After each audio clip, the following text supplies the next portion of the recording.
After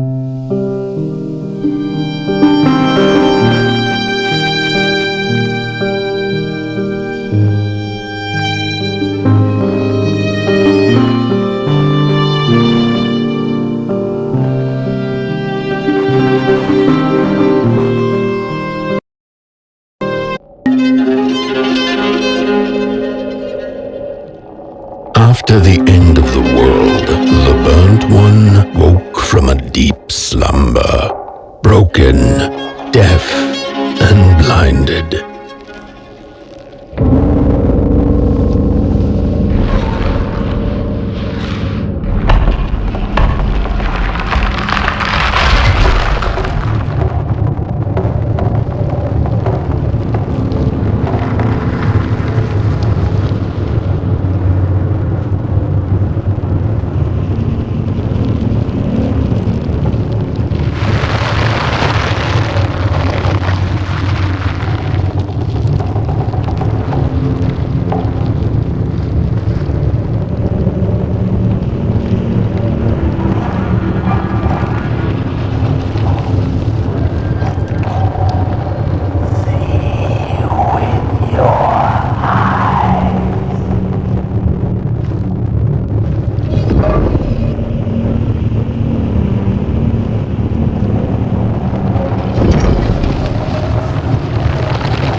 spark had once again been lit. It was told that for the being who kept fire in their heart, all darkness would vanish. Nevertheless, this long night seemed endless and fraught with perils.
No, sir, in here it's just me.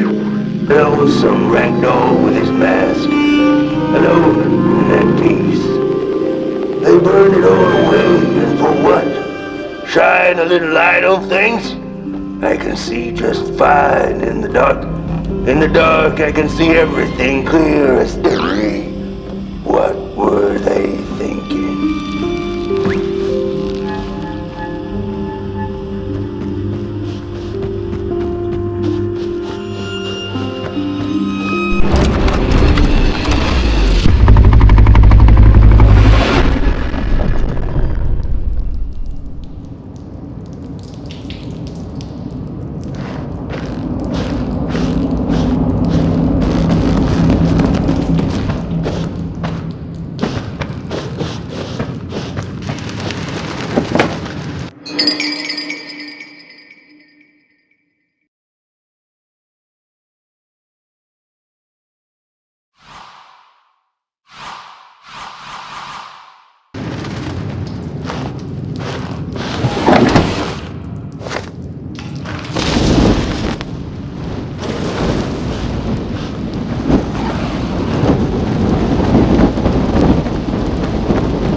Focus on the eye and close your eyes to make things clear.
In the midst of darkness, lo and behold, a friendship kindled.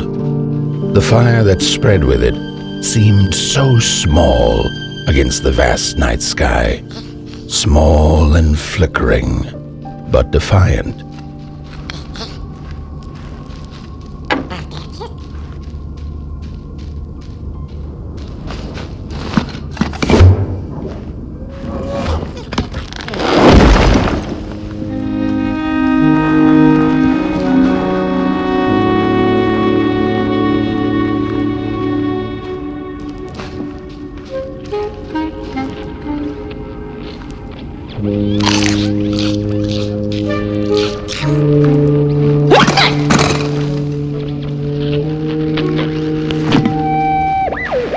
With wire, clay, and fire, the craftsmen built the foundations, followed by the trees and the rocks. And after them came little houses for us tiny ones to cower in. For existence was so big, so vast, that without a roof above one's head, one could have fallen straight into the skies. And yet, with all that stuff, they didn't know what to do with us. So I reckon that's why they built the Midnight Walk. For us to wander, for lack of reason.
Crawlers eat fire, it's true they do, but most of all they feed on you. Don't you know? Howdy do. Didn't you hear? They eat you too. Fire, fire, aye, it's true.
thundering flame.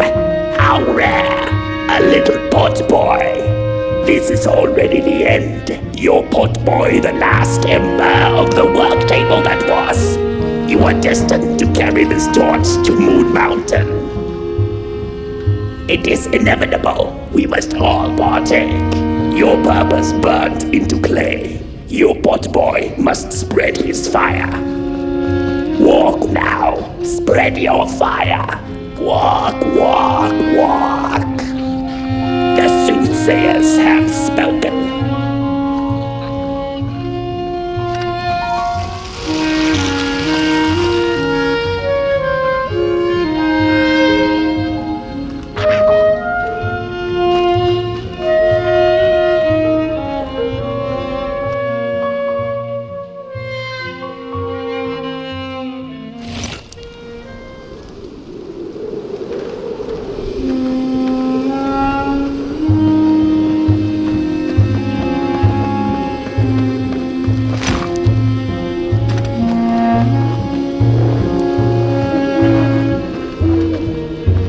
Whether they held or lacked reason, it didn't matter. When times were dark and winds blew cold, there wasn't much left to do, and it was quite enough to simply put one foot in front of the other.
She came back one day from a long while of rock-picking under the gnarly trees.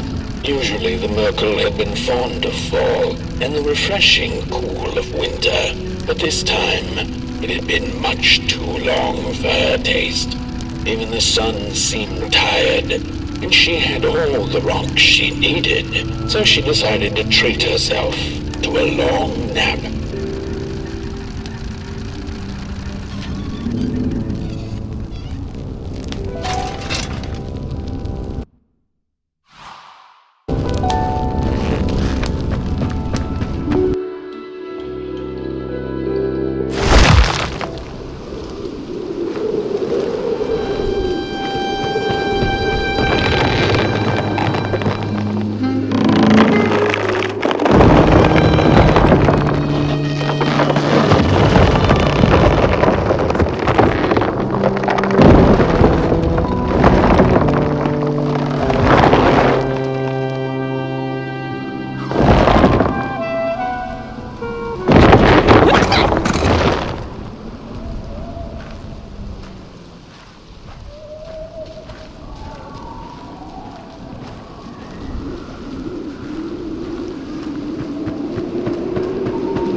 Close your eyes.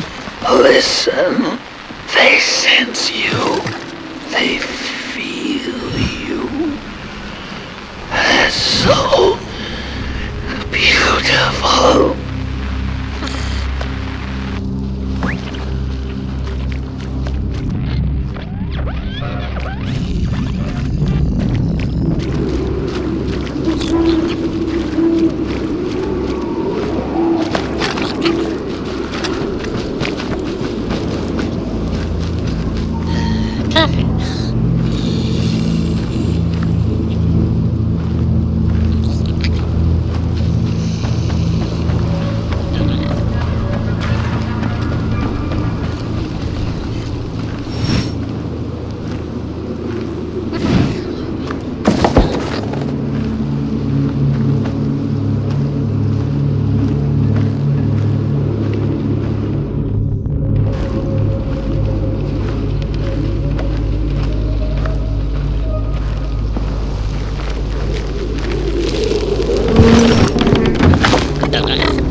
Fire? Hey, I'd almost forgotten how it felt. And salutations, Burnt One. Fancy meeting one of your kind here. You're the caretaker of this little firecracker? I reckon you must be headed for Moon Mountain. Am I right? Well then, on one hand, it's just a matter of walking down the road. But then on the other, the Midnight Walk has a mind of its own, and a mind to teach its rider a thing or two to boot. So if you are intending to walk the walk, you better... Howsy! Didn't see you there. So glad to see you back on the move. And as I told you, it ran away from its owners. It's been waiting for the right passerby ever since it ended up here.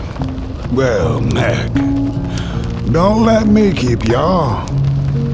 See you down the Midnight Walk, and Burnt One. Wherever you end up this long night, keep that fire alive. It's really all that matters. Don't take my word for it. Just see for yourself. Some folks certainly know how to talk the talk. What you lack in talk, Burnt One, I trust you make up for in walk. Be wary of the dark itself. It's full of ideas, but it is always hungry for more. Enough talk now. Time to listen.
venture into the swamp under the moon, they cautioned.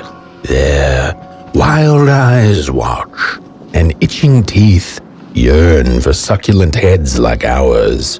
Gone are the bodies of old, and they can no longer shield us from the terrors. Bent limb tree.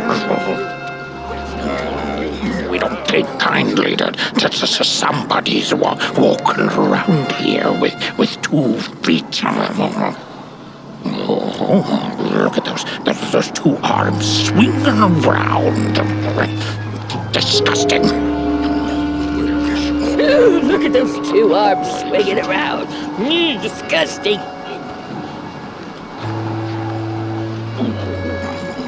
Heads up.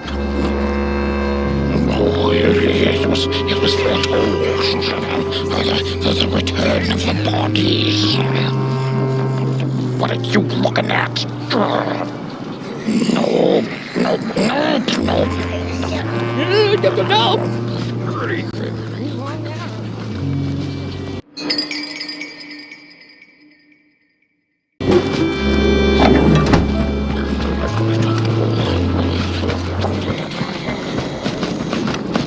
Oh, look at this fancy.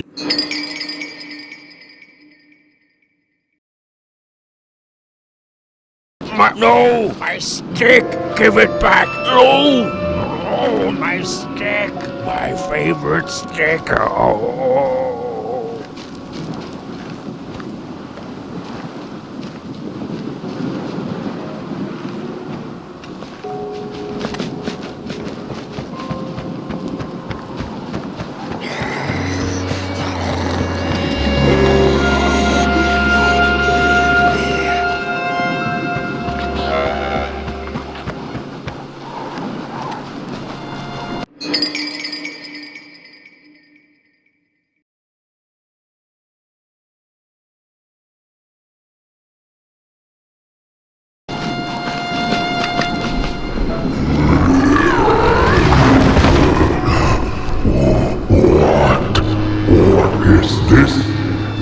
Somebody approaches Nobodyville?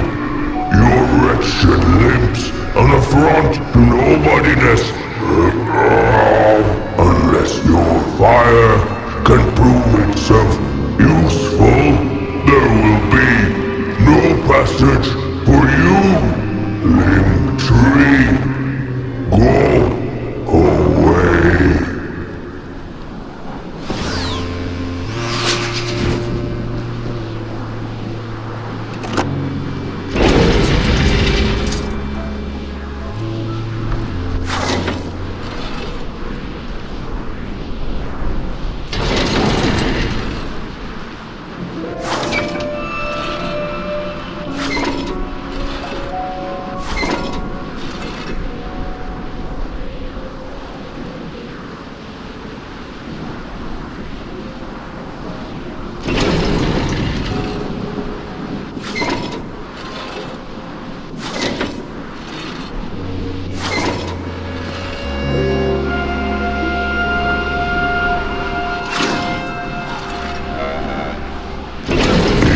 Light them all, then maybe.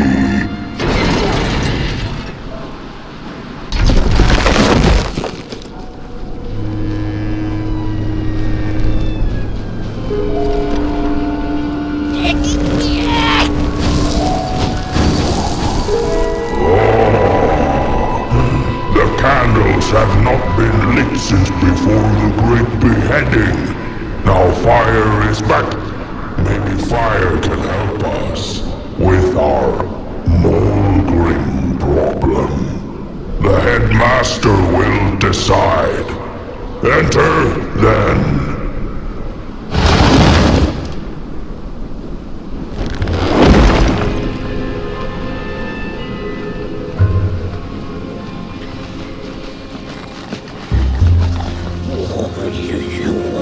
You get out of here.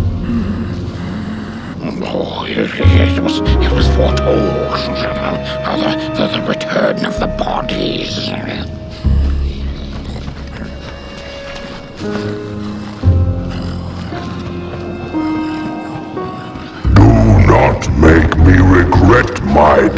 destruction. The fire is dangerous, but so is the bitter cold that has taken hold over Nobodyville.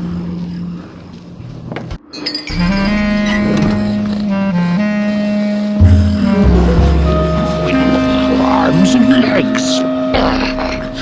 So uncivilized.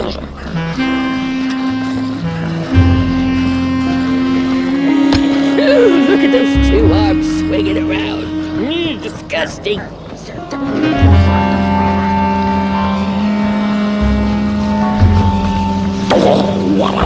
What do you think you're doing here? You can't. True fire. We nobodies haven't been graced by its warmth since the bodies were banished. They used fire for war. Yes. Now once more, the somebody disturbs our peace and sets fire on things with its tiny fire devil. You must leave at once. Leave or face our...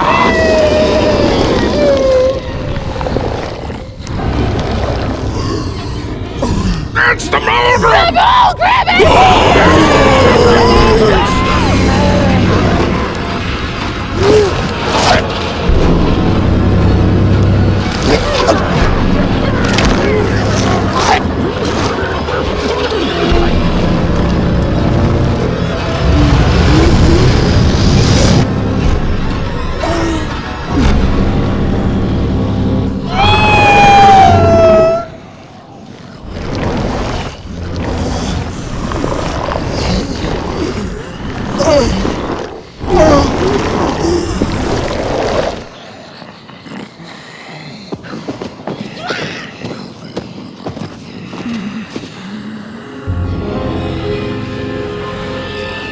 I guess I'm the headmaster now.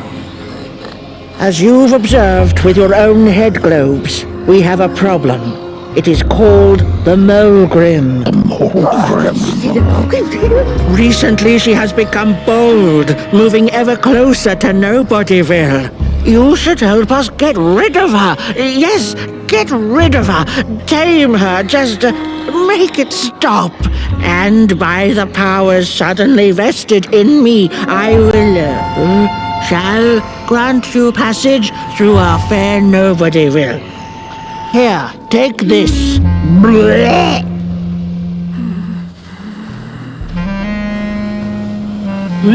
Now, go do the quest. Meet the problem head on. Tame the Mulgrim, and we will. I shall graciously let you pass through Nobodyville.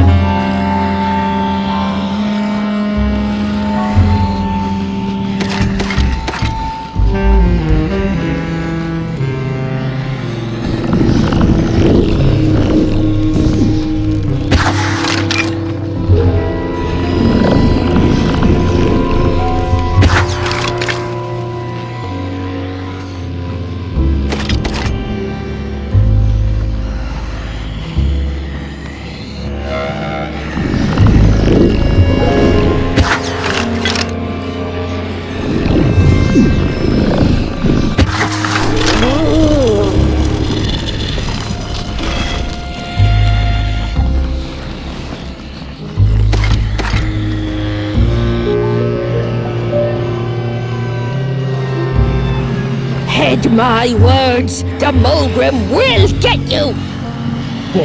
No, without that body of yours, you'd be drop-head gorgeous. I know the body, yes. You say that the bodies made us do bad things. So we banished them. Oh, bodies are scary. No offense, no. Mulgrim's cave lies that way, if I could point.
Mushrooms whisper of a new burden down. They tell us her nest lies beyond the cold moon. And she came here to witness tragedies. She feeds on these tales, you see.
When a sinkhole devours your fire, give it up or dive in after it. An old swamp saying.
Another old swamp saying went, when dealing with a troubled and troublesome Mulgrim, do not light a fire beneath her, but help her build one from within.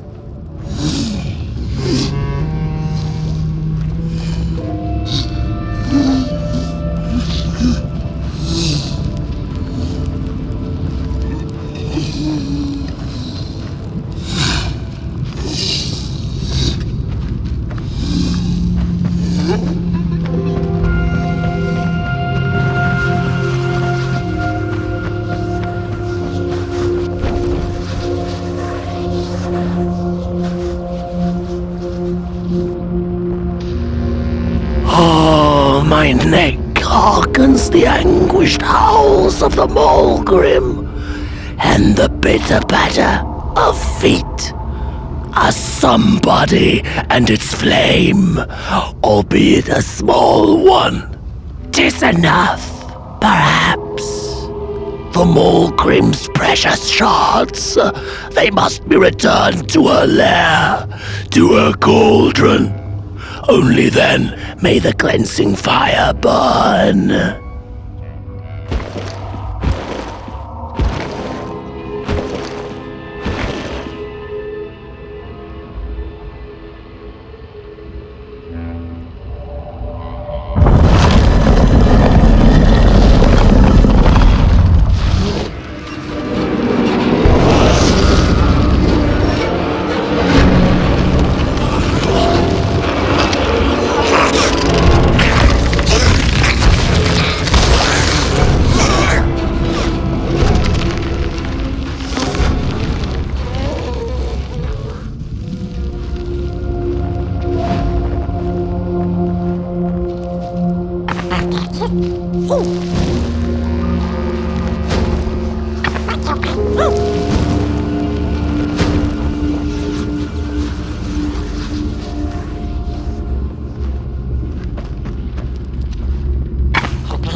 Hands up! Ready! Break with your boots! Take with your hand! Full of fire! Fire is ours! Take the shots! Take the fire!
Good evening. Or is it morning or afternoon? Hard to tell without a sun, isn't it? No, it is most certainly night. Or moonbirds hooting wouldn't make sense at all. Speaking of sense, will you help an old bird find some in this story? Fire up these dusty murals in the right order, and you will receive a present, a little gift, yes. Bring the fire to the story.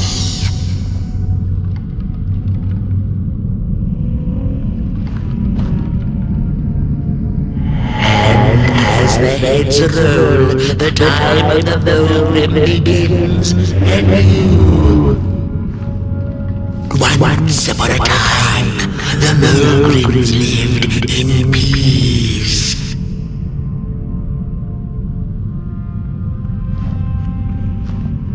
The battle ended with a great, gruesome beheading. Peace ended when the violent somebodies invaded the valley.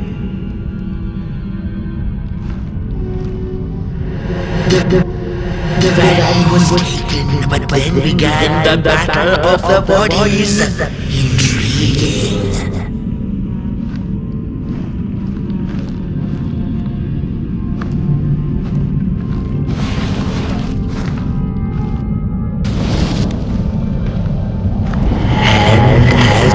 Once upon a time, the battle ended with peace ended to make no sense again.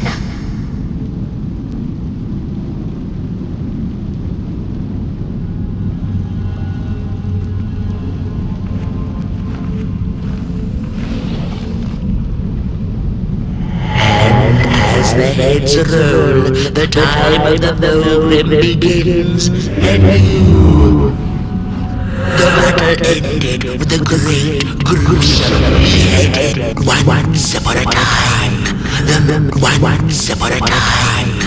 Mogrims lived in peace. Peace ended when the violent somebodies invaded the valley. The valley was taken, but then began the battle of the bodies. Intriguing.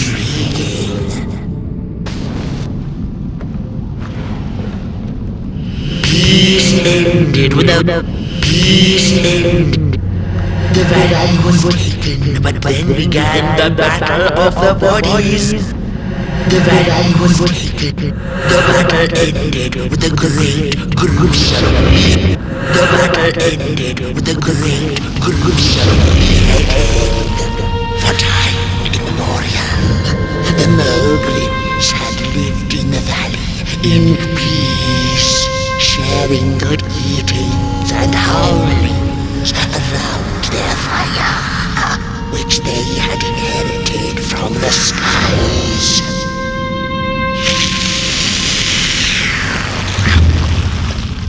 Then one terrible night came the violent somebodies.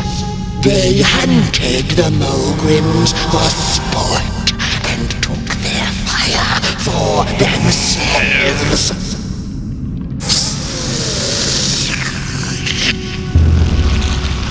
But the somebodies knew not what they were dealing with, for as soon as they held the fire in their grubby hands, they began to fight one another with it.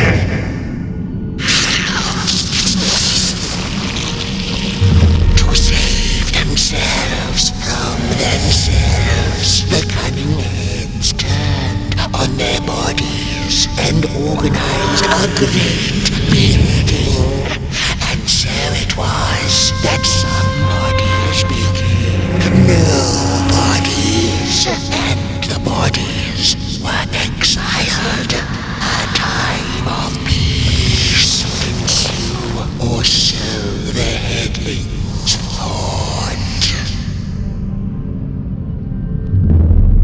The last living Mogrim had been biding her time, and saw now an opportunity to return and take bloody vengeance upon the heads, who were now left defenseless without their bodies.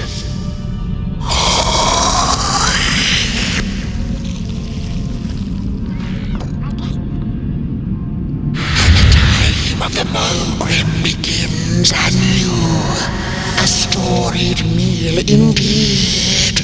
Moonbird thanks you for feeding her, and proudly upholds the promise. A gift, a shard from the Mogrim's own cauldron.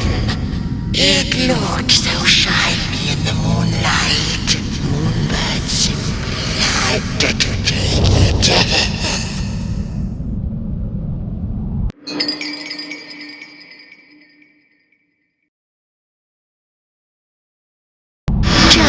For now, she'll see you in the light.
bodies dance their approach over the mountain vein and violent. We ragdolls observe, we record, and we mimic.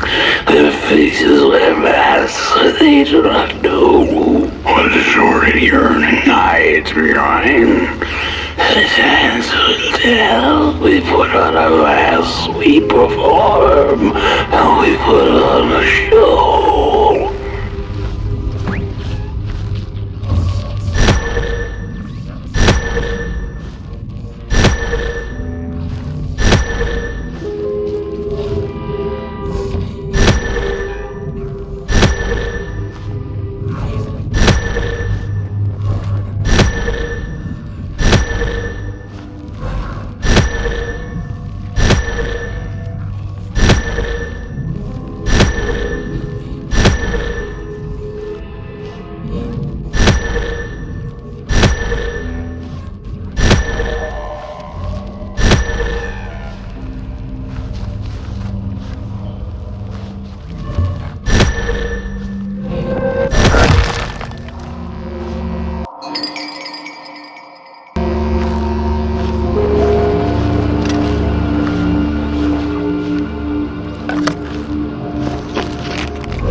Don't eat me! Well, if you're not gonna gobble me up, then can you maybe take me away from here? Please? Somewhere closer to Nobodyville and away from here. Get me out of this neck hole, please! I'm begging you on my bare chin, and I'll pay you for the effort. Handsomely with a beautiful shard from the Mulgrim's cauldron.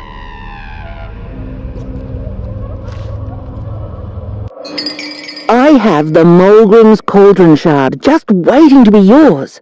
Just so long as you get me out of this swamp.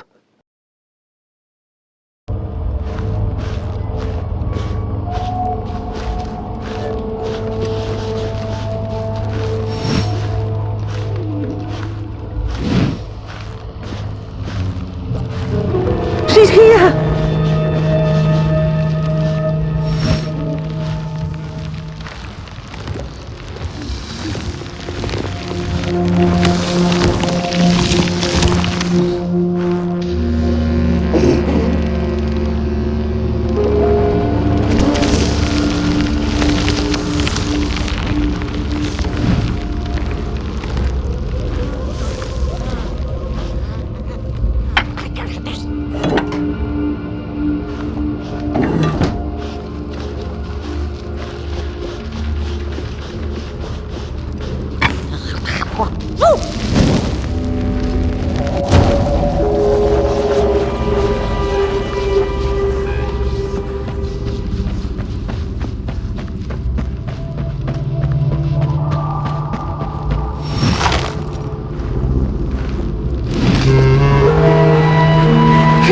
Thanks for saving my neck. And I think I have a reward for you. A real treasure.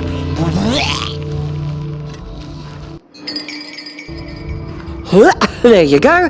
One of the 3 missing shards from the Mulgrim's Cauldron. Yeah, I stole it. Oh, I thought I could maybe buy me some kind of ticket away from, well, everything. Start anew, you know? A good head on a pair of healthy, strong shoulders. Eyes on the horizon. Gosh, the horizon. Do you know I haven't seen it once since I lost my body? I really do miss my body.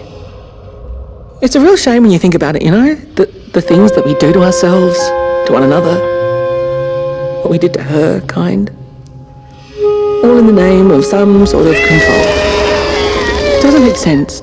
Anyway, I guess I'm sad. Sad and sorry.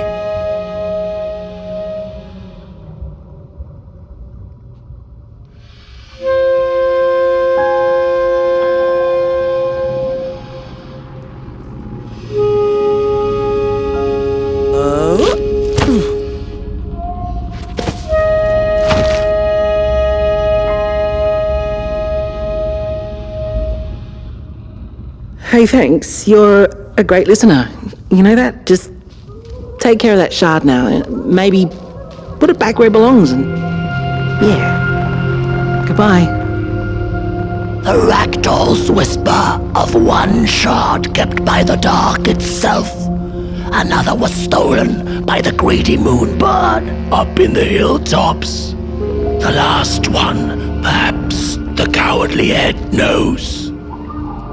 The heads betrayed us bodies, but not before we had betrayed ourselves. Fire in fist. The shards of fire. They must be restored to the cave.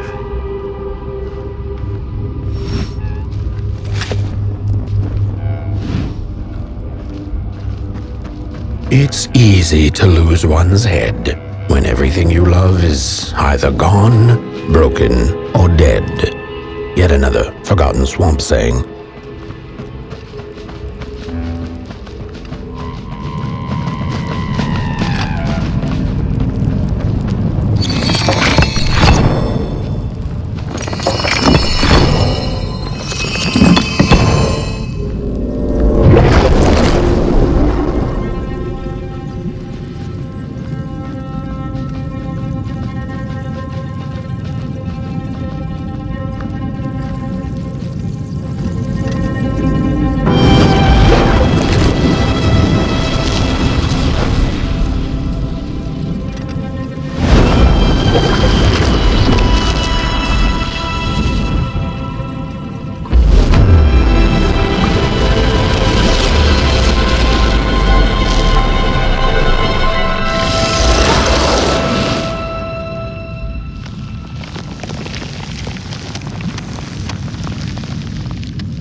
She'd never been much for company until she had met the other one. He had shimmering scales, an appetite for life, and carried a faint scent of rotting leaves she found irresistible. Oh, how they used to laugh at the distant stars, bitterly, together.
The howls of the Mulgrim have gone with the wind, and our headache settled into gentle throbbing. Thank you, somebody, for you have not only graciously saved our necks, but also demonstrated the value of brain mass and heart blob working together. Would it be time for the bodies to return? We must convene on this matter, and you and your wandering flame must now leave through our gates and keep on walking the midnight walk to Moon Mountain. Here you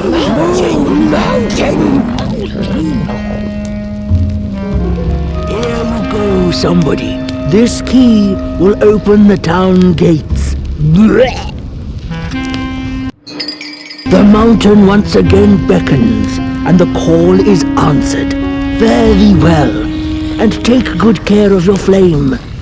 The dark itself is hungry. The body can be a wonderful servant, but a terrible master.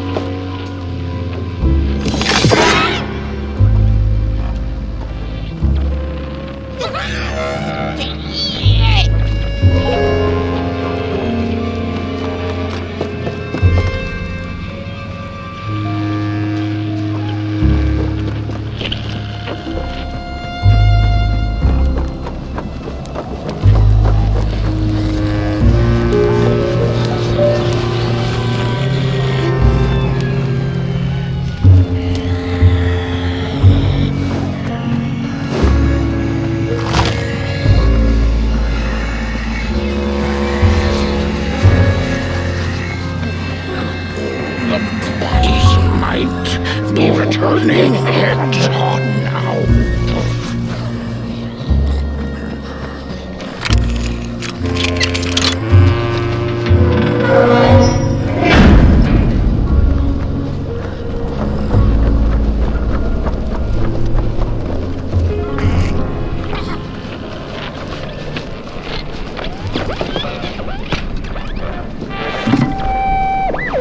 I've had enough.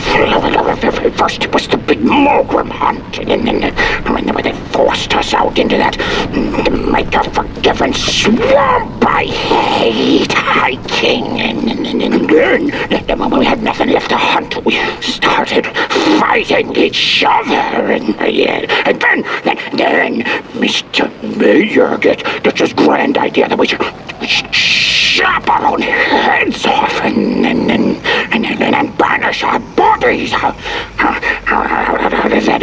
scientifically work. I've had enough of civilization.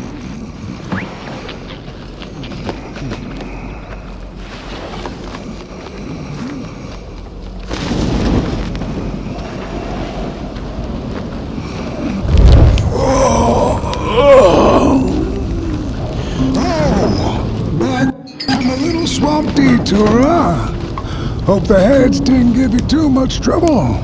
At least your head looks attached to its shoulders and your friend's is, well, burning.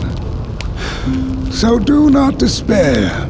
Should you once again lose your way along the midnight walk, you're probably meant to. The body can be a terrible master, but a wonderful servant.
have a special relationship with fire.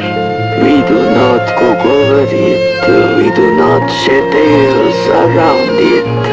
We care not for its warmth. Ours is a different connection entirely. Fire is our window to truth and into the world beyond clay, to which we must return. We are noble beings, bringers of bugs, slime, and mushrooms to help decompose the old and to bring about the new. We are the caretakers of this world, and woe be to those who seek to end us, for they seek to end themselves.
Dreadful was the day when the sun vanished.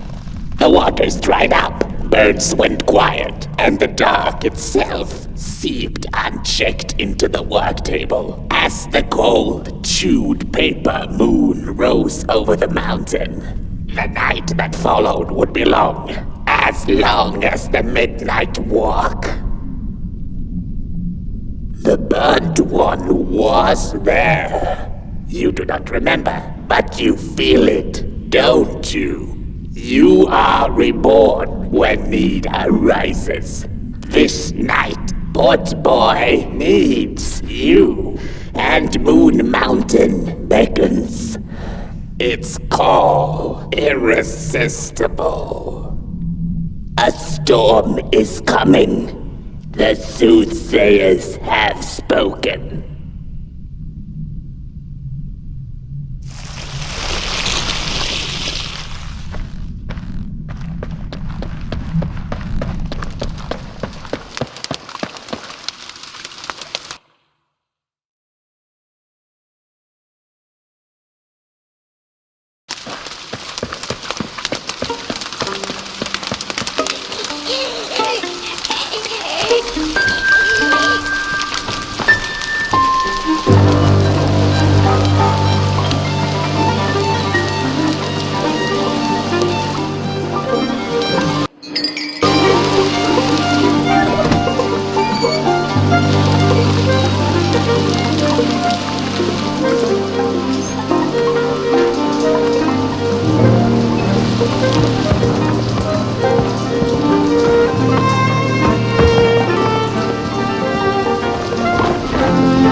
I had a flame once. It was beautiful and bright. It spread its light, brought me and my neighbors warmth. and it was always hungry.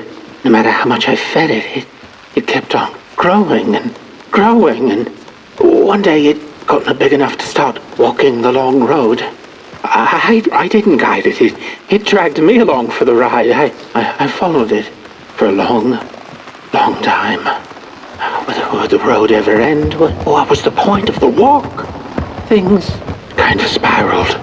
Road took me on dangerous detours that didn't make sense. Before I knew it, my flame began to fade until well, I don't think I was meant to carry this flame.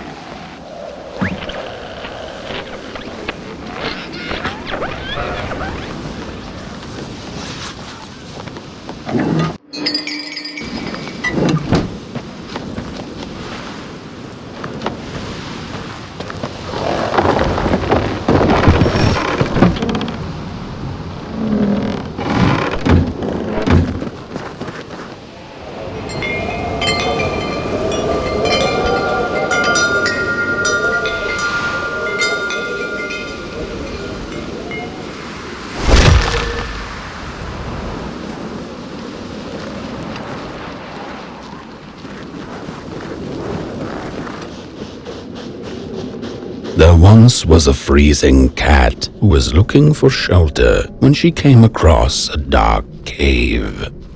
"Step into my abode," offered the dark. It will warm you if you surrender your wants.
The story goes of a nameless maker who pulled creative spark from the dark itself without giving it fire. With his dark source, he managed to create swaths of land in no time. The dark itself waited for a gift of fire, but the maker just kept on taking. Too busy building his crooked fences and watchtowers, kept his fire locked away in his chest. One day, he decided to create the first people to inhabit and appreciate his creation.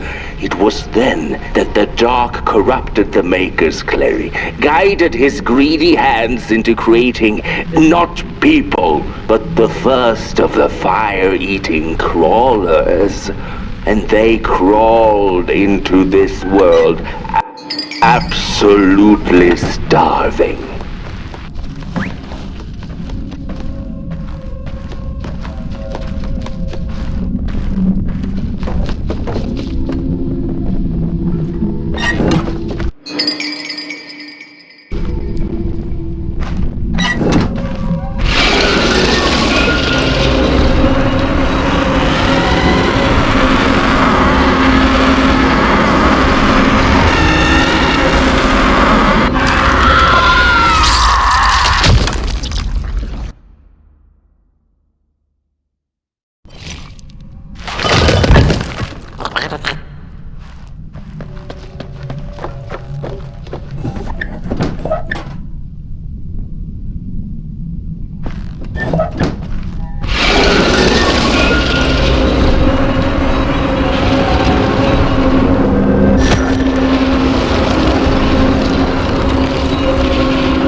eyes were much too big and watchful for the cat's liking.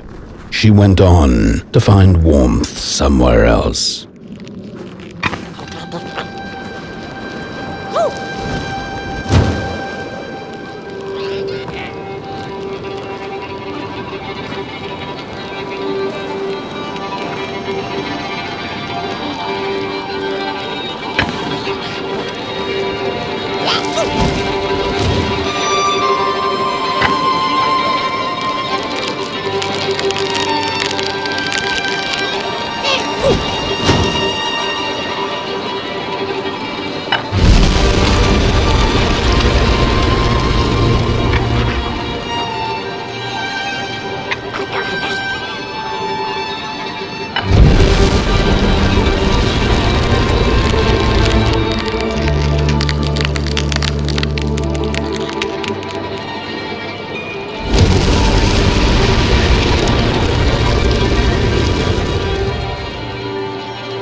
Then the cat saw it.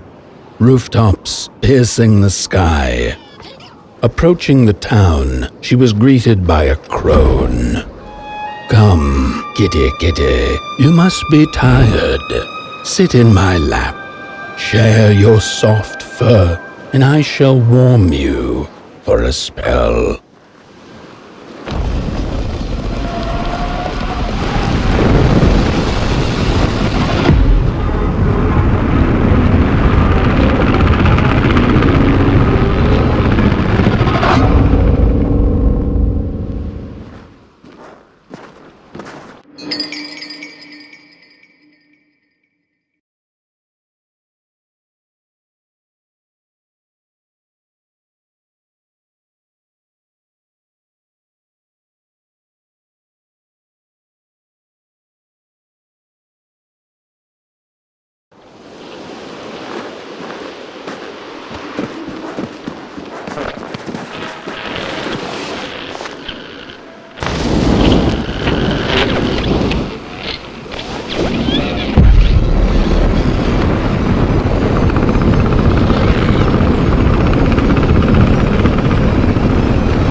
Hello, Mother. The well said to give it a match, so you and I could talk again. I hope this works, because that was my last one, and well, it's cold now. But it doesn't matter. We can finally talk after everything. So, how are you? Do they have fire where you are? Not the hellish kind, I hope. Is Father there too? I think you should talk to him again. I know it doesn't seem like it, but I know he loves you still. I love you. Still. I can't feel my hands. I can't feel anything.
Welcome to Cool Haven, newcomer. Good to see a flame in these parts again. I'll be your guide tonight. This furnace here used to run on coal and fire, don't you know? But a thief stole all our matches, wasted them in greed, you see. Now the ghost has come to smite the wicked and punish the thief who killed us. Well, I guess that's it. That's a tour on the house. There's a bone right there in the snow. That ain't no place for a bone.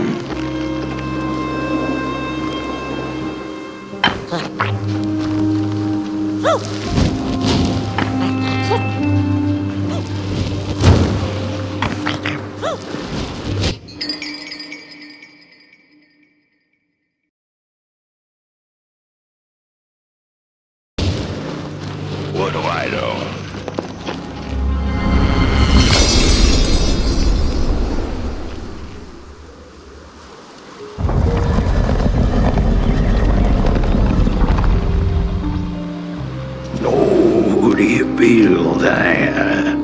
Something's changing. At first, this was the soul of the city.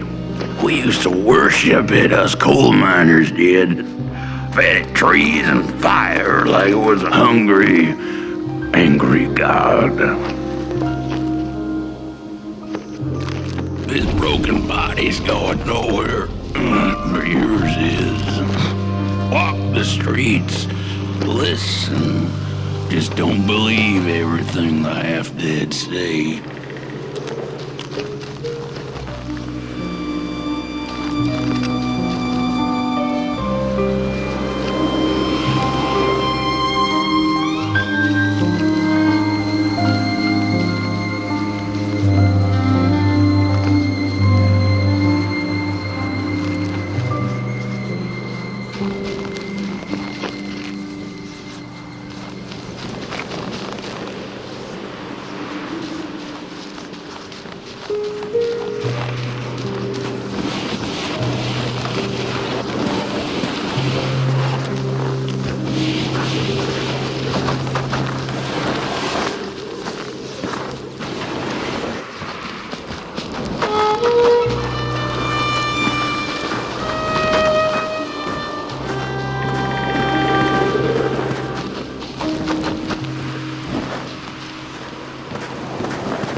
The cat didn't like the crone's crude pettings. Her hands tugged at her fur. Now, rest still, the crone said, as she pulled out a crooked knife. The cat was quick and escaped just in time.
ghost.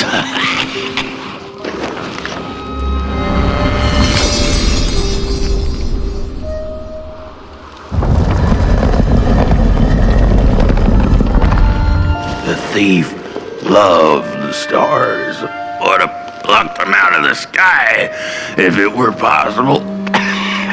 But the dark itself stole her stars, turned the thief's sky as black as a cup of joe.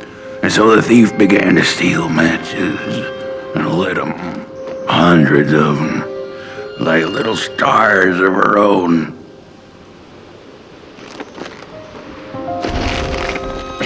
The crooked path to the house on the hill lies open. You hear the scream.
Wherever she sought warmth, it had a price.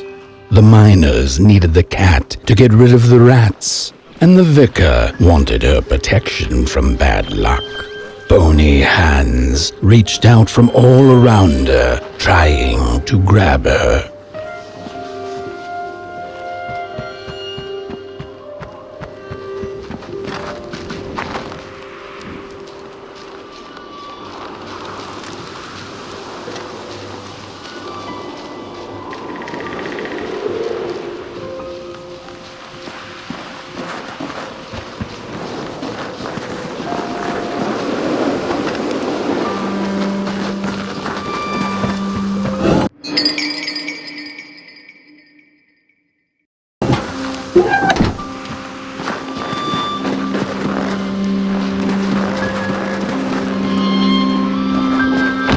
Matches lead to the house. Brothers and sisters, hunt down the thief. The matches. Follow the burnt matches. Follow the matches. What did we do? And then for what they did. The trail of burnt matches. We're running out of matches. You've met your match thief. You'll burn. There's no matches left to light the oven. We'll freeze.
What's...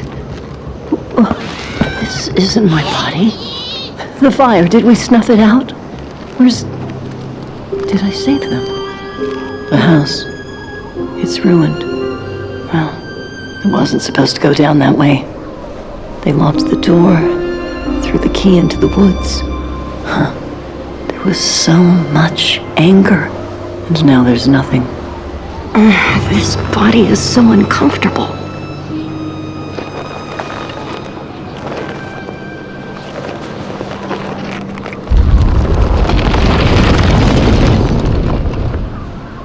While I was in the black, I had a dream. There was a monster in the woods, with our door key dangling from its tail. I ran, tried to chase it, grab the key, and when I did, the creature turned around, and its face, it was the face of this whole town.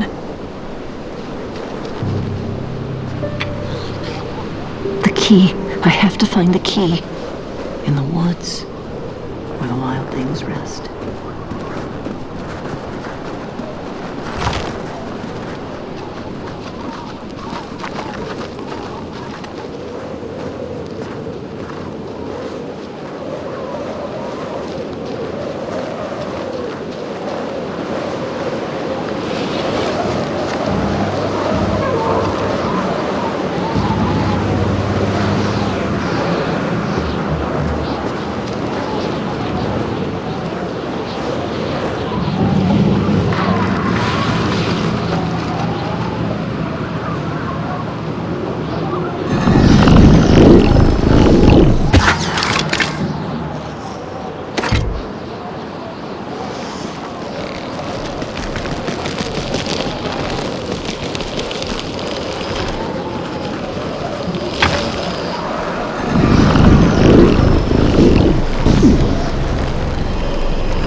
That's it, that's the key.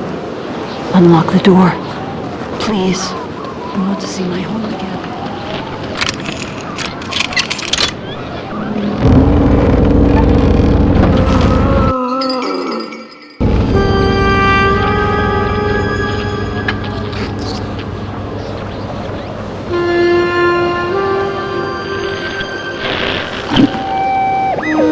Furnace is getting weak.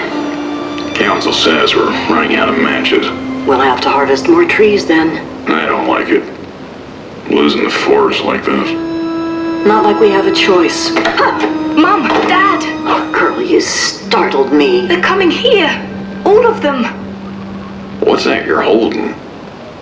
It's just a match.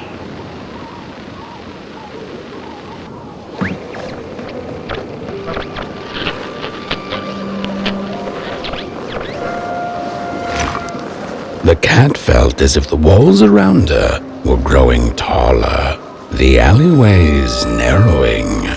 Turning a corner, she bumped into a girl sitting in the snow.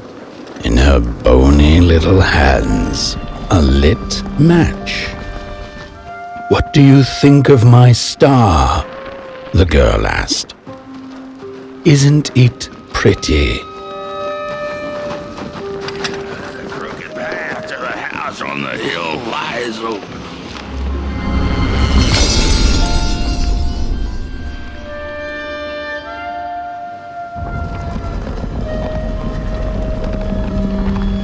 With no matches left, we couldn't light the furnace, and the thief paid a terrible price for her burning greed. As the furnace died, one by one, so did we. But before we perished, the dark itself moved into our hollow husk, turning us cold and wicked. If I had a heart, I'd feel great shame for what we did. I'd feel great shame for what we did. The old man feels it too. Should have been long dead with the rest. He just wasn't ready to go. At least he has a reason for sticking around.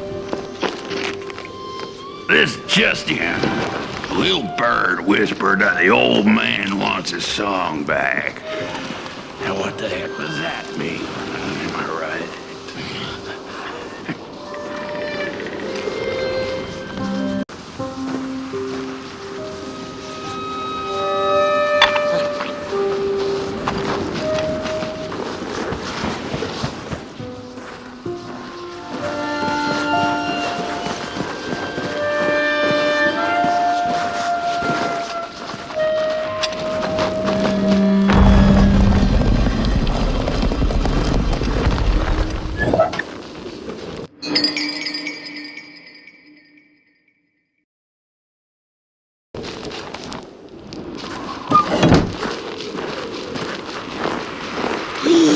She killed the furnace, so he killed her. The old man showed us the way to their home. No rest for us after what we did.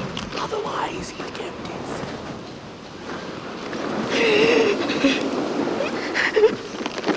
it. What have I done? What did we do? I thought we'd just punish her.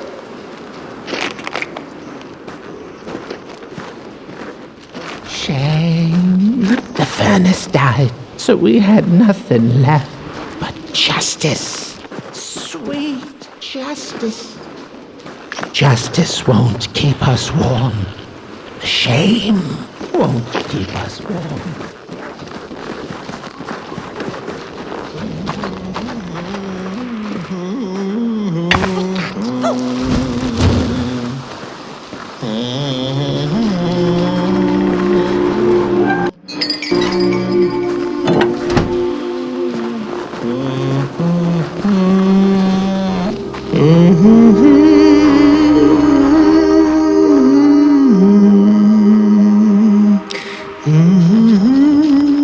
Oh, that voice.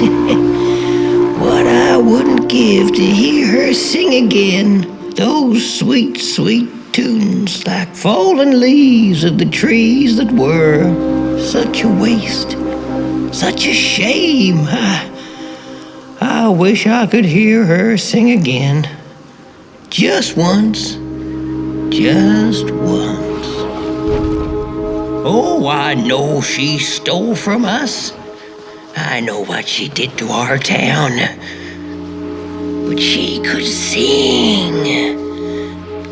This town's not much without fire, no.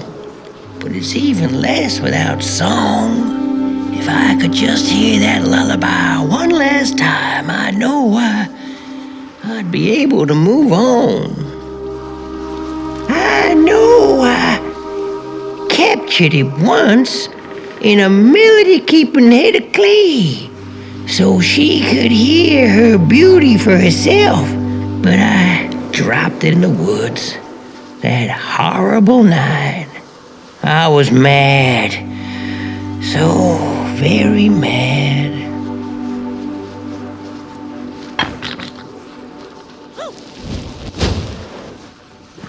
Burnt One and Little Flame, will you help me?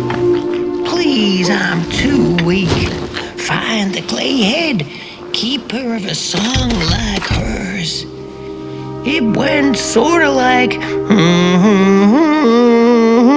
oh darn, I can't remember. If I could, I'd be able to let go. Please find the song, find the clay head. It has to be out there somewhere.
Does it still keep our song? Fire will tell.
Little soul, you charming little wanderer, my life's companion and body's guest. Where are you off to now? I don't know what I thought would happen. I feel a strange warmth, but just as coal runs deep in the earth, so is the shame a part of me, mine alone to bear. Burnt one, small flame. I am grateful, but I will not surrender my loneliness so quickly. I needed to ferment me, season my soul. Please, leave me.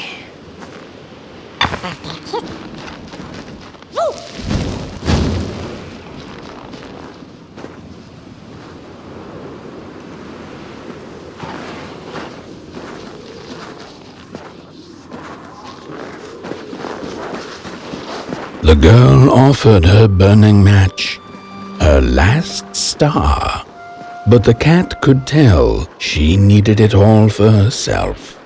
Grateful for her unconditional kindness, the cat left her to her ghosts.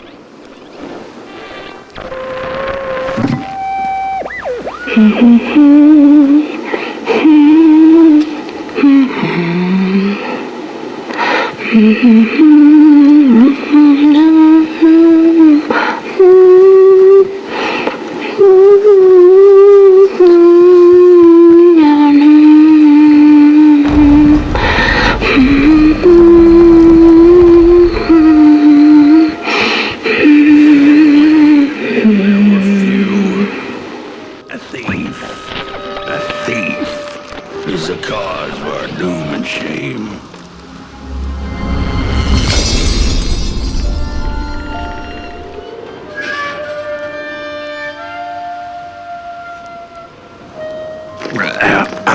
The door to the flame is open. It's already there. You just haven't lit it yet. Now, if you don't mind, a little spark. And just maybe we'll be able to die for real this time. In life, I didn't mind a little loneliness, but this is the worst. The furnace longs to burn once more.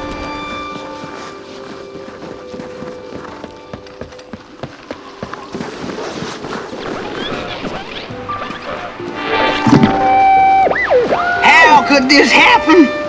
Whoever did this? Oh, the flame warms the righteous, but the wicked who love destruction, the flame burns with a passion.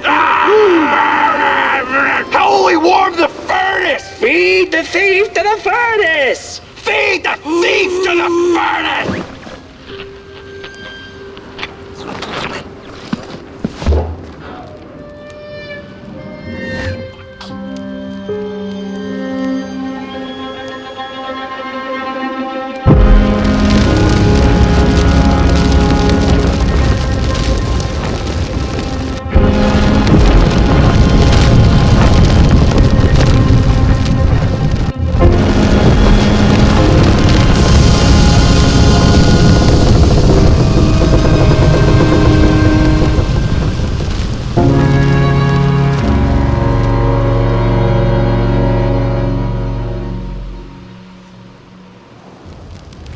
blanket.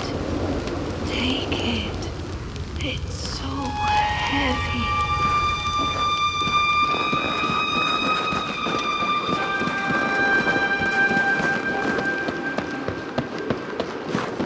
Release me. Light the match. The match. Light it. Please. One last star. Thank you.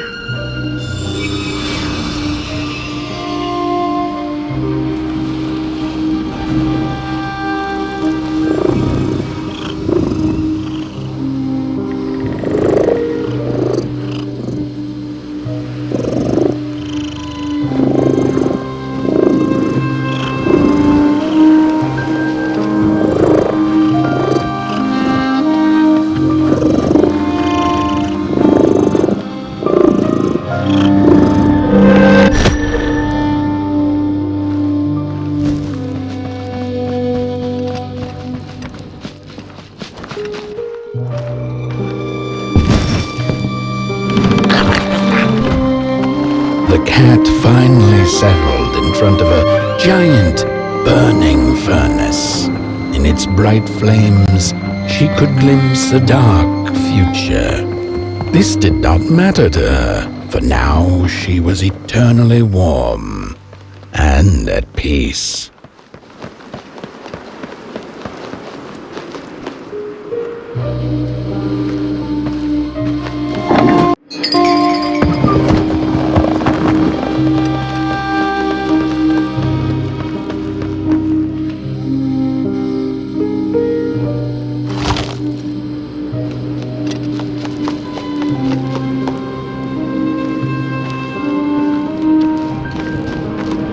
The flame burns still, and the fire has spread along the walk. The cold takes its toll, and Potboy's flame flickers. But it is still enough for the climb to Moon Mountain, to light the final fire. The road always leads to Moon Mountain. Hark! His fire belongs to the mountain. It came from beyond the moon. You have always been destined to burn. The soothsayers have spoken.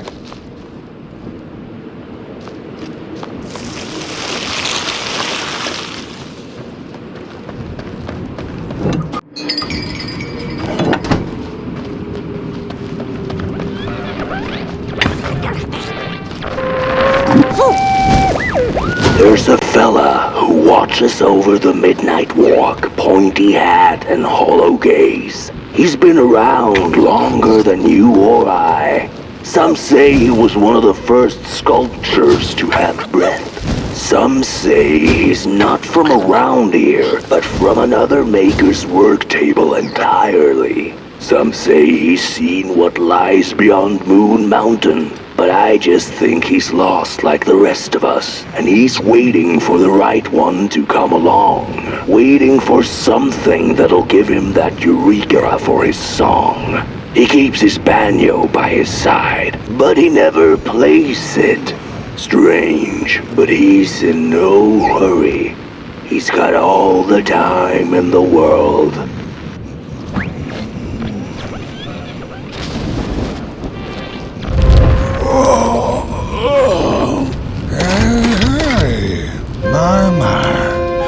The Burnt One and its flame approaches. The road's been long, hasn't it? And it just keeps on going, don't it? Why don't you rest here for a spell?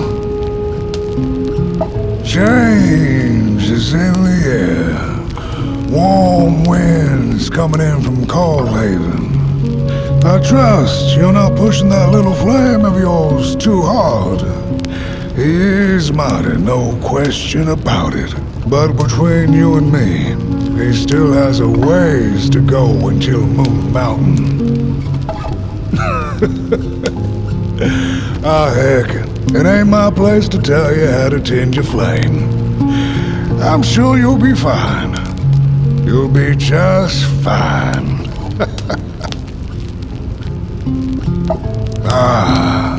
To feel at home wherever you walk. How's it? What a friend to have on the road, huh? Now, there's an open door invitation, if I've ever seen one. Go on in then. Get some rest. I'll keep watch. Go on in then. Get some rest. I'll keep watch.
A boatsman went out into a foggy lake to find peace. Then, out of nowhere, came another boat that bumped into his. He cursed whoever was on the other boat, but when the fog cleared, he discovered that it was, in fact, empty.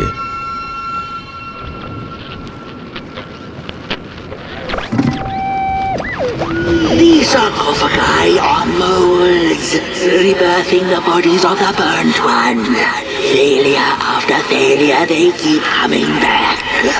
They lie dormant, and then they awake at an appropriate time, during times of dark, to perform a task. The taskmaster unknown, doom spelled on the flip side of a coin. Little dolls in a dollhouse made of matches.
How far you have come, and on you go, like into the burning light.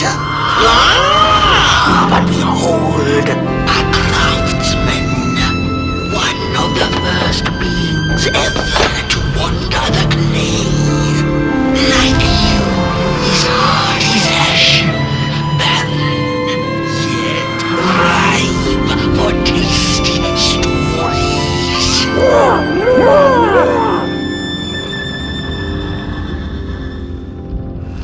By now you must have learned there can be no tale without spark. No spark, no path. Light the fuse, it will guide the burnt one, and mayhap feed the whole world. Symbiosis most reasonable, don't you agree?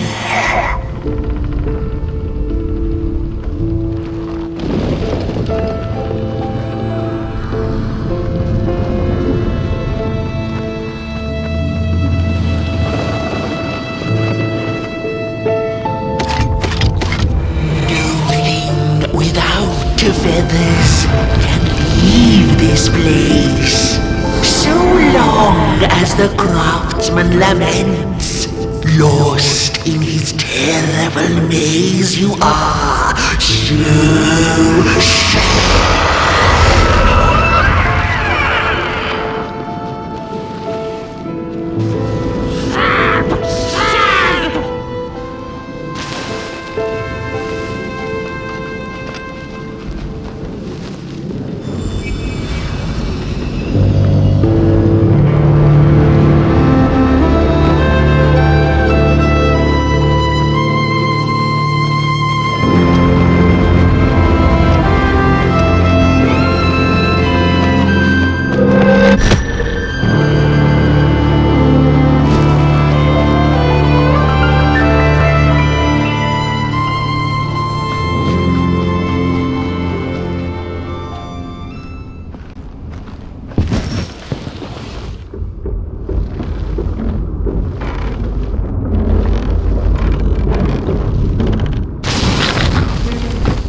on the menu, Cruz.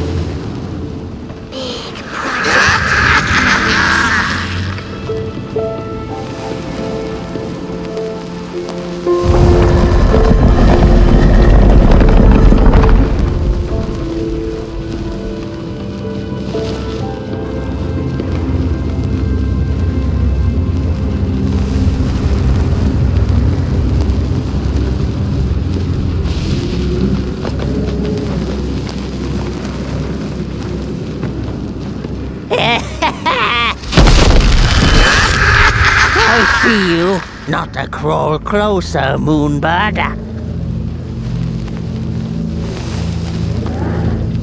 Avert your greedy gaze. The moving pictures are not for you.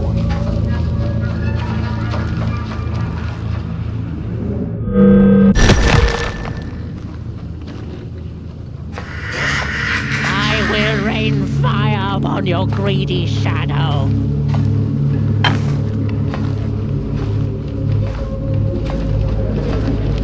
Birds of the dark everywhere. I hear you messing around.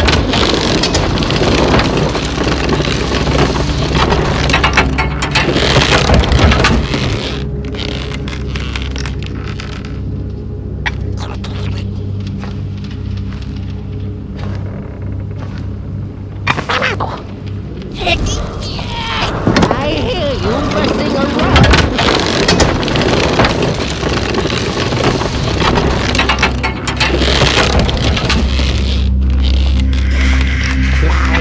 Liar, eyes on fire. What am I doing here?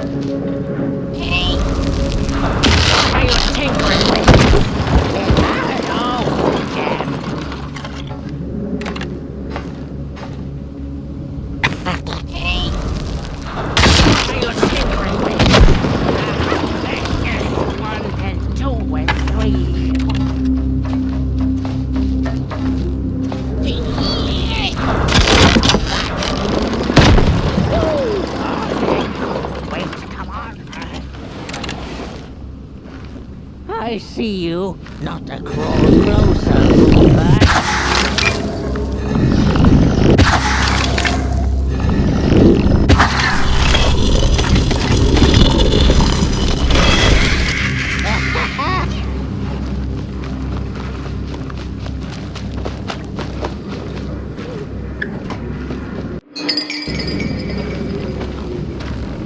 I see you, not to crawl closer, Moonbird.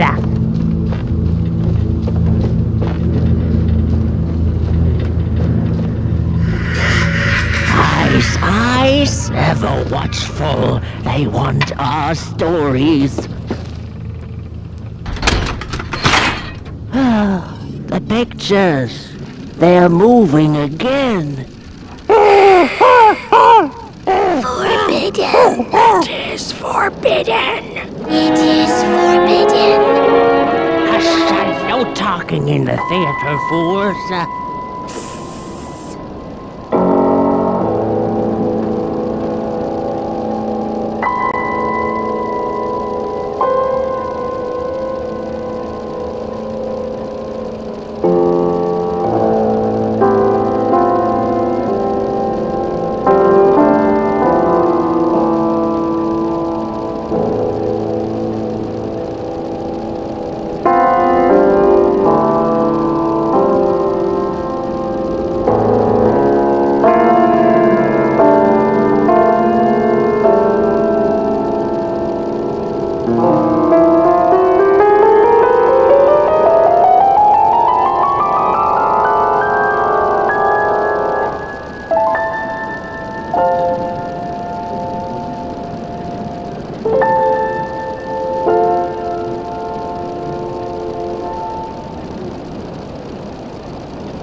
happened?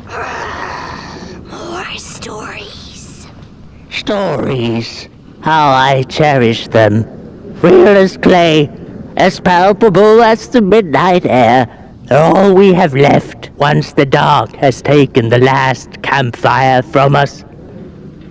The projectors tell a story of failure. The craftsman projects it onto his creations. He keeps building without love for his craft. He needs to see it.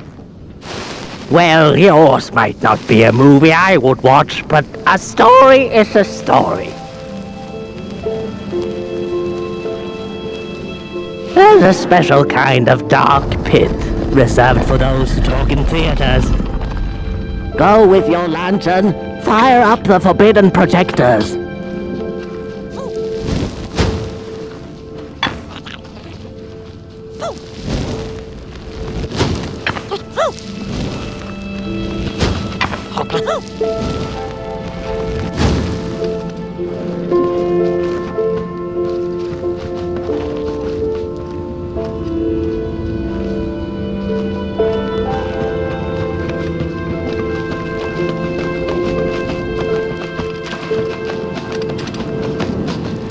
The potter, stuck in the sinking clay in which he had dug so greedily, spoke his final verse.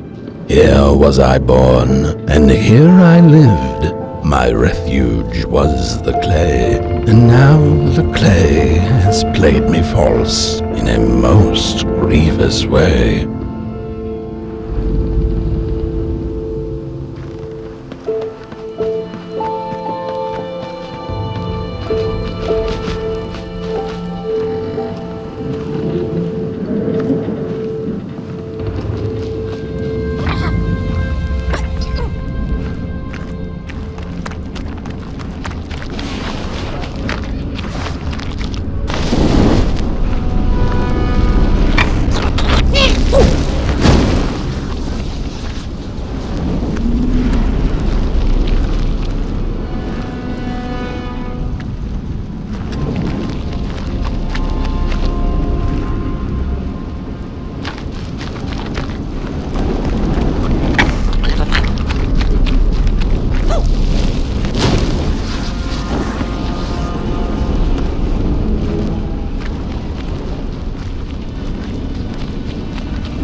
Blind explorers discovered a sleeping beast.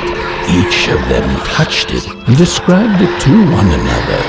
Its skin is coarse, said one. No, its ears are big, exclaimed another. The teeth are its most prominent feature, declared the third. Who was right or wrong mattered little, as the beast awoke and ate them all.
Sorry reflections of the daughter. None of them will ever dance.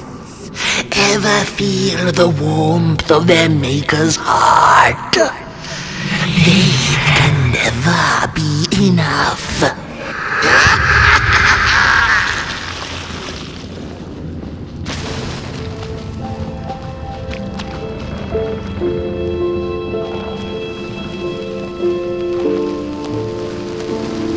After years of searching for her son, the weaver was convinced she had lost him to the dark. One night, there came a knock upon the door. "It's your son," said a voice.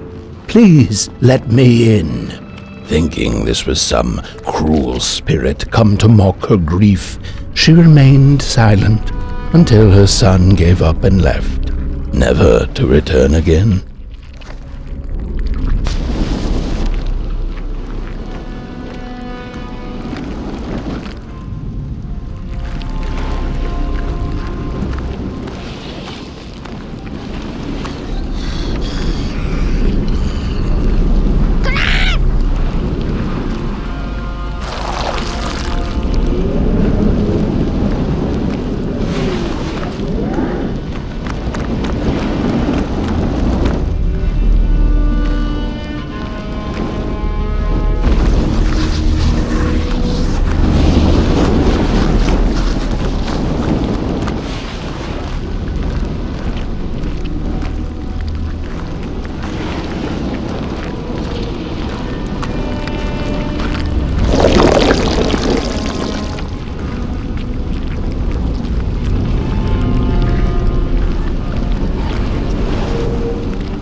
that way. Walk the walk.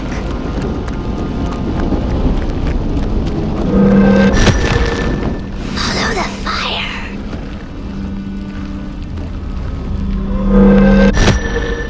Let the light guide you there. Walk the walk. Go that way.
Most of my life I've been afraid of the dark. When I was little, my childminder got annoyed with me and tossed me into a wardrobe as punishment. She let me sit there, alone, and I sat perfectly still so that no closet monsters would notice me. It was the longest, most terrible 15 minutes. Many years later, I don't know what happened, but now I love sitting alone in the dark. I get into the wardrobe, close the doors, and I sit perfectly still. It's like a void, empty, but not cold, where nothing exists and everything is possible.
Isn't that just the way the father hoped the daughter would fill his heart with fire, failing to see that she needed a fire of her own? His princess danced away, and he stayed behind, cemented in his ancient gloom. The heart is a bottomless pit, never sated, always craving for more.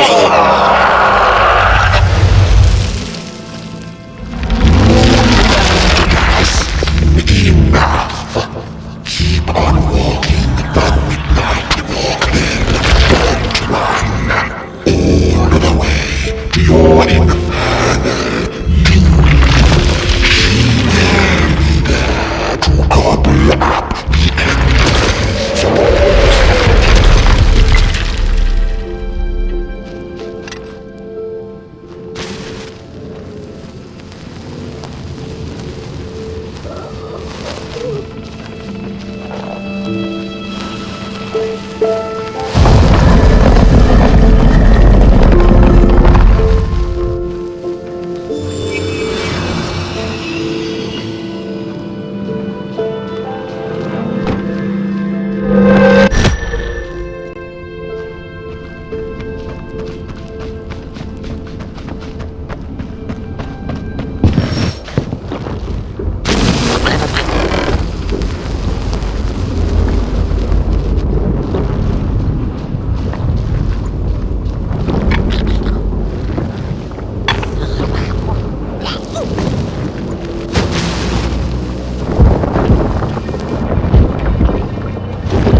The wanderer asked the craftsman, "How do you make such perfect sculptures?"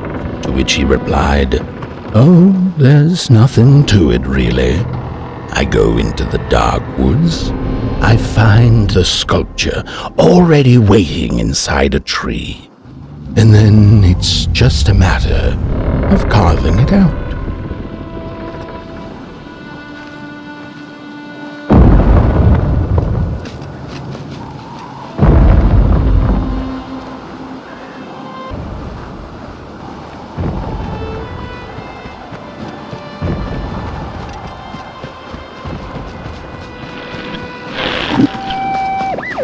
When I was a child, I exchanged letters with a monster in the woods.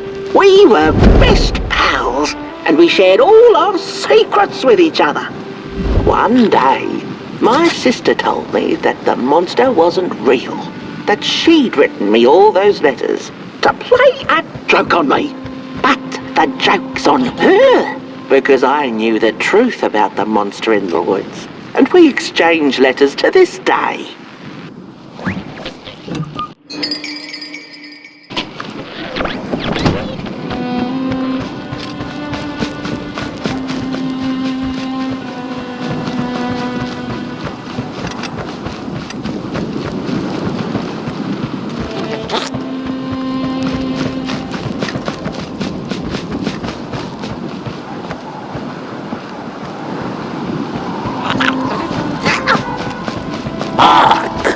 Not very far now. Not very far. The flame longs to be free. Caged, it cannot truly burn. How beautiful. How tantalizing. It is simply the way of fire. It is what it is. It is what it is. You must release it at the summit. The soothsayers have spoken.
when the nameless maker lost his creation to the dark, he went back to the great drawing board. In his desperation to regain control, he made an attempt to sculpt the face of the dark itself, something he thought he'd glimpsed in his nightmares. But the face wormed itself out of his mind's eye, and instead his twisted sculptures came alive, grinning and many-legged. Thus, the grinners escaped and seeped into this world, as a reminder to the maker that there's always something to smile about, even when things don't go the way you hoped.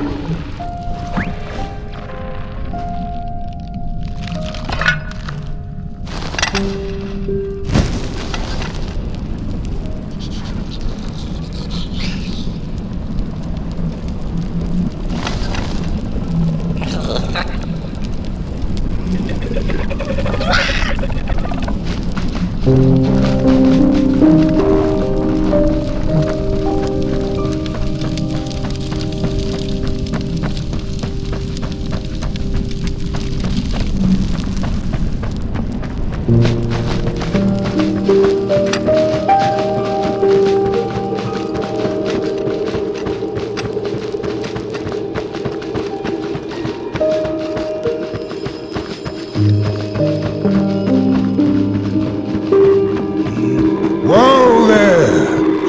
You look like you're about to move a mountain. That's what I get for trying to get in the way of a flame and its destination. Let him walk his walk. Ain't nothing gonna stop him now, looks like. Fairly well now, Burnt One.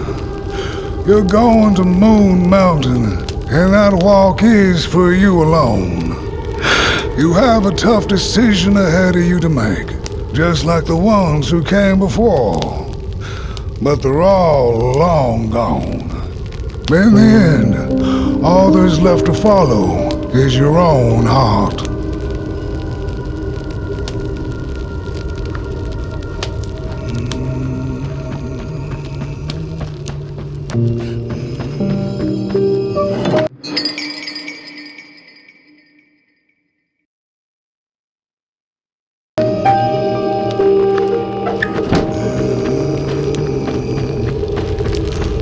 Hurry now.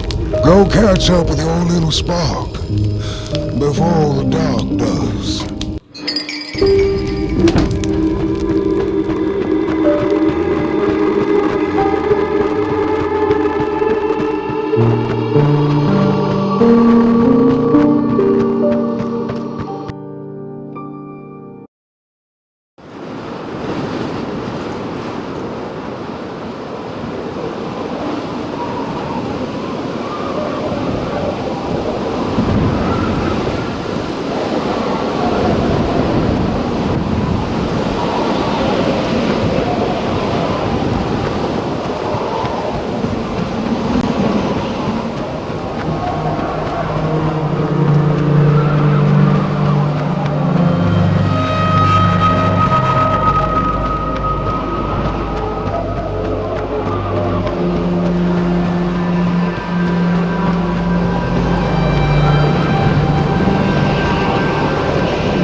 When I was a child, I exchanged letters with a monster in the woods. We were best pals, and we shared all our secrets with each other. One day, my sister told me that the monster wasn't real, that she'd written me all those letters to play a joke on me. But the joke's on her, because I knew the truth about the monster in the woods, and we exchange letters to this day. Oi! You the caretaker of this little fireball? What were you thinking, letting him run off? Don't you know how precious he is? Oh, yes you are. A real sunbeam. Who took the sun away. We Merkles used to ask until it finally ceased to matter. Night skies like these, trouble seems so far away, doesn't it? I mean, isn't this just exactly my point? I used to be afraid of the dark. So much so that I became obsessed with these huge electric lamps left behind by the craftsmen of old. Couldn't pry myself away from them. I'd sleep outdoors and under their blinding radiance. One day I woke up to the noise of quivering planks and nails. And would you believe it was my own house leaving me? It had gotten so restless it grew a pair of legs, took a name and went on a hike. Housey was its name, bless its soul. Houses have no imagination. But I bet it had a grander adventure than I could ever imagine.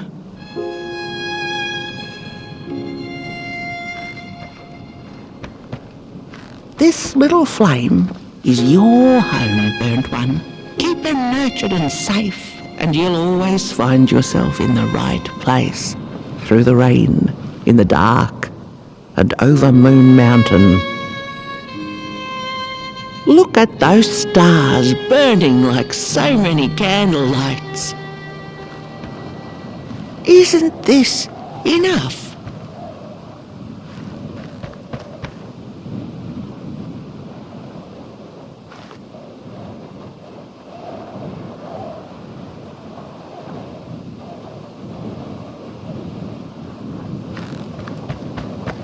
Light like yours is hard to come by these nights. Some long for it so hard, they go looking for it in the wrong places. Funny thing about the walk, it takes you places, tells tales, but it won't utter a word about itself. Who took the sun away?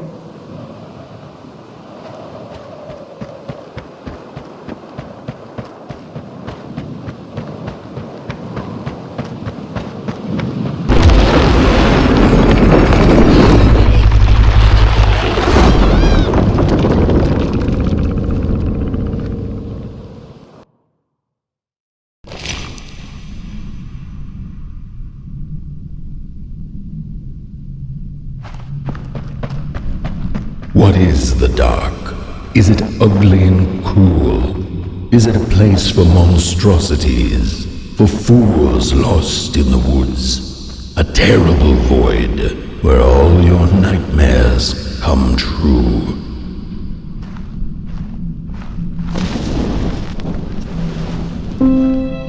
The dark could be a friend, perhaps a space where we might find each other.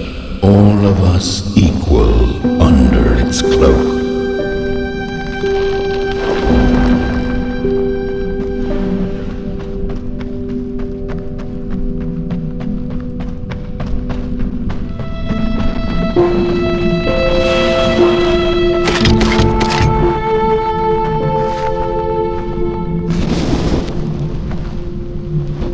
The dark could be an embrace. And the release of the old, like taking off a tight shoe, laying bare one's feet, and taking a first step onto a new adventure.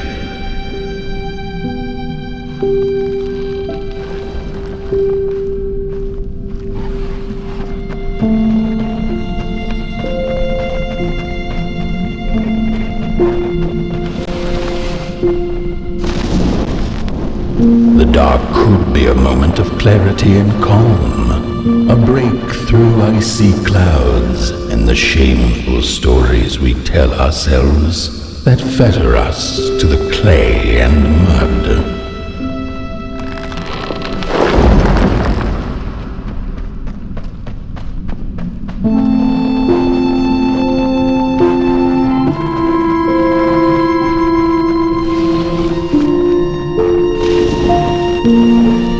The dark could be the space and time that we need to recover from the death of a dream and the quiet promise of new beginnings. waiting on the other side of grief.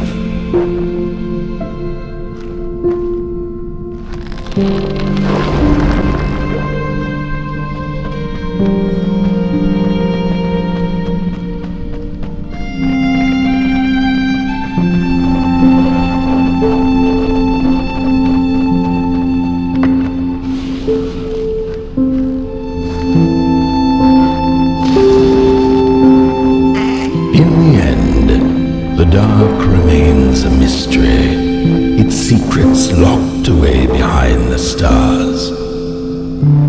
But one can rest assured that it is always there, watching, patiently waiting for us to enter it, with fire in our hearts and with eyes wide open.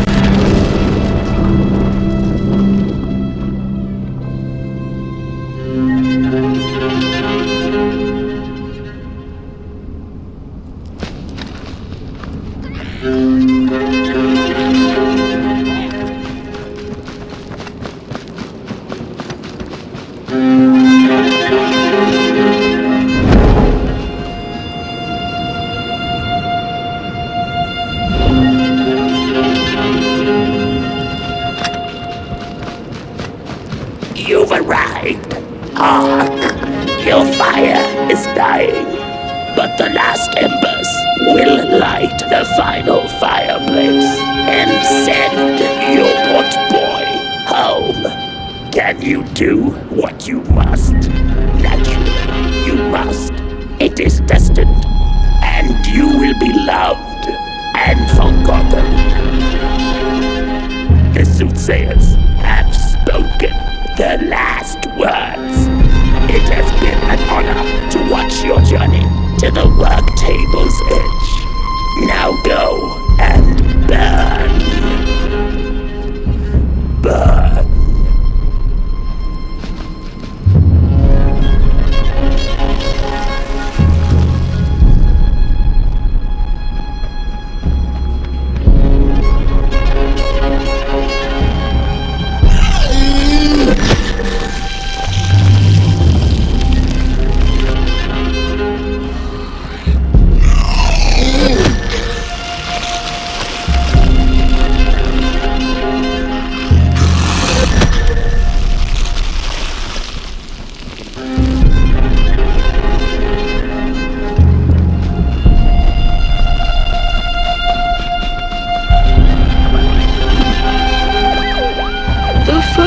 Two-legged beings did prosper under the first sun, but it didn't matter how much they bathed in its light.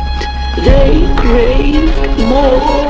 They sought to cage the sun, harness its power, and make it theirs. But the makers in their foresight had put the sun far, far away. So far that no creature could reach it. That's why, in their desperation, the two-legged ones began to collect matches, lighting them like minuscule suns of their own. But there are only so many matches in this world, and one day they'll run out, and they shall once again look to the sun.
such a gut feeling, like something was up, like something was on the way, a danger I never could have guessed. I figured that's just how I always feel, and my worries seldom come true. And now here I am, and I have been for some time now, and it just won't come back. I'm thinking, while I had it, I didn't know what to do with it, how to care for it, enjoy it. But if I had it again tonight, I'd probably waste it all over again.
Once upon a time, some folk on the other side of this and that had the most strange and beautiful dream.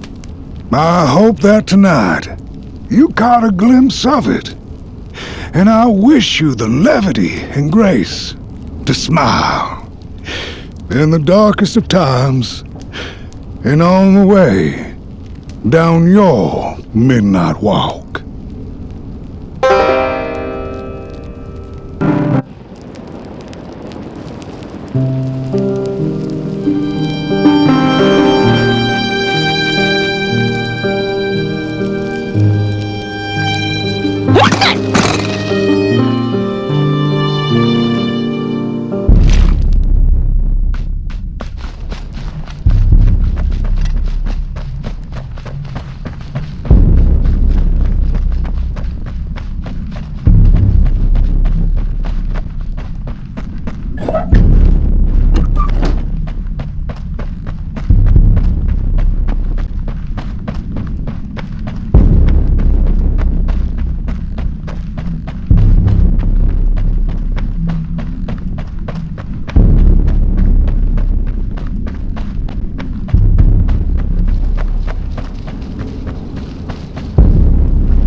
Once upon a time, some folk on the other side of this and that had the most strange and beautiful dream. I hope that tonight you caught a glimpse of it, and I wish you the levity and grace to smile in the darkest of times and on the way down your midnight walk.